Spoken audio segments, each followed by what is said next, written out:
some gentlemen Just sitting up when we here. thought it was going to go the other way. Hey, who's the best team in the NBA, Bucks or Lakers, Jalen? Oh, the Lakers, if I'm choosing between those two squads, because the second best player on the Bucks, sometimes it's Middleton. He is an all-star in that conference, and I want to give him credit for a great season. But after that, Bledsoe's been inconsistent. Wesley Matthews.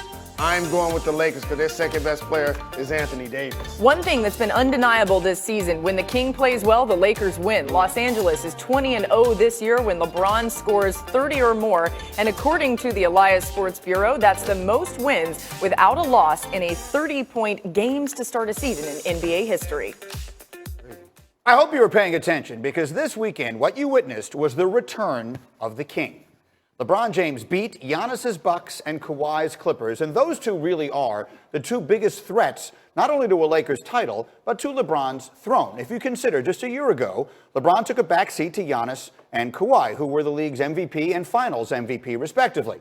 And LeBron, as you know, played a career low 55 games, and he missed the playoffs for the first time since he was 20 years old. But as Brian Windhorst has done a great job of documenting lately, LeBron has reinvented himself. He has backed his new coach. He has backed his organization. He has gone all effort all year. And most important, he has become a full-time point guard. All of that adds up to one of the finest stretches of his brilliant career. Right now, LeBron James is averaging 30 points and 10 assists in his last 9 games. At 35, he is the oldest player in history to average 30 and 10 over a span that long. He's done it twice before in his career, but never while sharing the ball with another superstar. It's also something that Michael Jordan and Magic Johnson did, but never when they were in their 30s. The Lakers, meanwhile, have beaten 4 of the top 6 teams in the league during this span, and LeBron has silenced another of his heirs, the crown prince, if you will, Zion, beaten him twice. So that message should have been received, but it hasn't been by everyone. Did you hear Patrick Beverley claim that LeBron isn't hard to guard after all?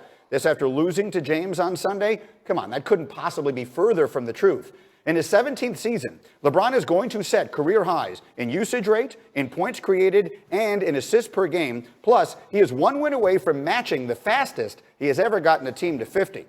So instead of waiting for LeBron to pass the torch, perhaps we should merely bask in its glow and appreciate his greatness while it is with us. That's what I think. And I got Jay Will with me. Thank you.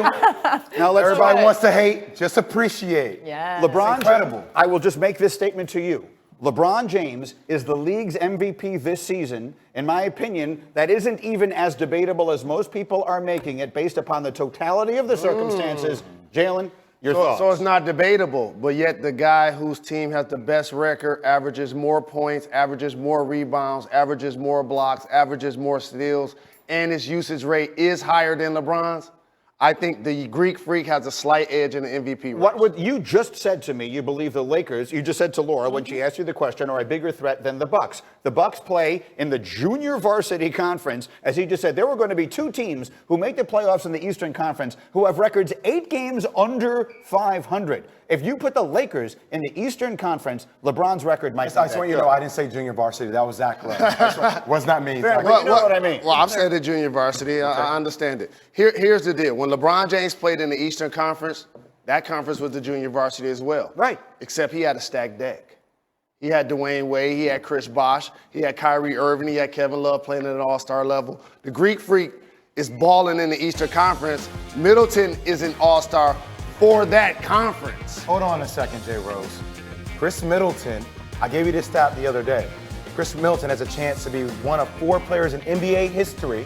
I know we don't talk about him as much because he's not sexy. One of 4 players in NBA history to average over 20 points and shoot 50, 40, 90 from the field. I know he's not the sexy name, but Chris Middleton is just not an all-star in the Eastern Conference. He's an all-star in the league. I don't want to take anything away from the excellence LeBron James has put on display. And it's a 2-player race for this year's league MVP. And as a voter, I was there at both of those games this weekend. And I'll tell you, LeBron James is closing on Giannis. There is a path for him to be the MVP. If he continues to put up the numbers like you just showed the last 9 games, if he's able to do it the next 15 games, then I think that puts him in a legit position to win MVP. Let me appeal to a different side of you. Okay. Because we all know, Jalen, you're a Renaissance man. So the numbers are a science, but this stuff is also an art. And you know that LeBron James, to have reinvented himself in this way at the age of 35, with the Lakers of all teams, with all of the drama that has surrounded them and everything else this year, and him, and all the rest of it, there is a narrative to the MVP award every single year as well. And the narrative this year, Giannis is going to win 5 of those things. The narrative for me this year points west. But anytime somebody does the argument for LeBron James, let's do it without talking about how old he is. Why? Because how old he is part of the story. No, the story. Let's not make it a story. Let's talk about how they're playing basketball. What ends up happening is we get so nostalgic about who's having a better season. Both of those guys are having amazing seasons. But right now, Giannis has the edge. The Lakers are closing. The Lakers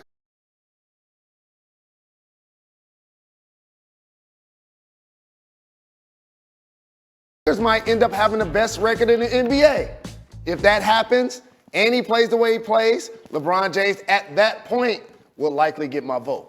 All right, so you're saying if they end up with, so Giannis could be out due to a knee injury. If LeBron keeps going, they have the best record in the league, and he plays at a high level, he will be your MVP. If he plays the way he's played these last 9 games. It's going to be hard not to. And also, I got something for the people best that's record in the prisoners of the moment. The Lakers had an amazing weekend, but they won 1 out of 3 games this year against the Clippers. Right. They did split against the Bucks. They got the brakes beat off of them in Milwaukee. I'm just saying. I will say that, but you have to look at the West and say that the West is exponentially more of a challenge than what the East is. Yep. So I think that works out to their advantage to a degree.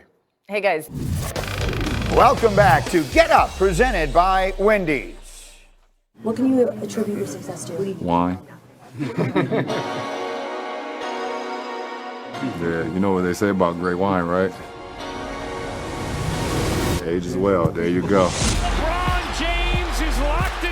LBJ. My quick twitch, my mind is sharp, my body is good. I don't know what's going on. Maybe the wine I'm drinking. Keep drinking some more if I'm gonna keep doing this. And if anyone would know, he would know. Like a fine wine, he is getting better with age. I would argue, based upon the totality of the circumstances, this is as good a year as we've seen from LeBron James, at least in a decade. Show me what you're seeing. Maybe the best. We're having some Syrah, some Camus. I think he's on Camus. But let's how this play develops. LeBron James at the ball. And as you see this play, you're going to see JaVale McGee, then you're going to see Zubac here in transition. Now, as he's in transition, bigs have a tendency to go all the way back to the box, okay? They want to protect the rim, especially against a guy like LeBron James. As LeBron James goes, watch how the Clippers get back defensively. They get back. This is what you want to do if you're the Clippers. 1, 2, 3, 4, 5. Essentially drawing a wall around LeBron James, now allowing him to get into this gap. LeBron recognizes it, takes his time, and one of the things to pay attention to here, watch JaVale McGee. Great job, JaVale McGee, the Mark Sanchez booty screen, okay? As he uses the Mark Sanchez booty screen, you're gonna see a shooter in the corner, Danny Green. Marcus Morris cannot leave Danny Green because he's a shooter. Zubac right here, middleman, but this allows LeBron James to turn this corner. Now, Greeny, as he turns this corner, and Zubac has to stay with JaVale McGee, watch what LeBron James does. Now, he's gonna dip this shoulder, right here, this left shoulder into the right shoulder of Paul George. This is 260 pounds versus 220 pounds. Watch him knock him off his rail. Boom, get off me. Oh. Mouse in the house. Attacking the paint. Once again, in transition. LeBron James probing. Doesn't see anything there. Sets a ball screen. Avery Bradley comes off this ball screen here. Okay? You're gonna see LeBron James roll. As he rolls, 2 defenders. 1 here, 1 there. Going to stop him. LeBron James rolls. Here's what to pay attention to. As the ball goes up, look at this. Oh, this is so special. The ball's not in his hands yet, Greeny. Yeah. He sees Kawhi Leonard coming over from the weak side. He sees Anthony Davis. The ball's not in his hands yet, and he's about to make the play. Watch the play he makes. What a pass. With the ball not even being in his hands yet. Last play, Greeny. Here's one of the best. He goes through, Danny Green goes through. Now look at this. I want you to pay attention here. You have one player, Laker player, poor weak side, right? Look at everybody. Who do they have vision on? I'm doing a different color for you. Yeah. Who do they have vision on?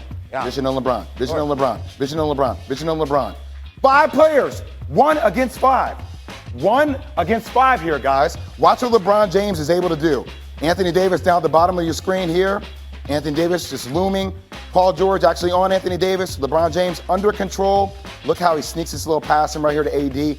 But these are 1, 2, three players around LeBron James. Sneaks in the pass, boom.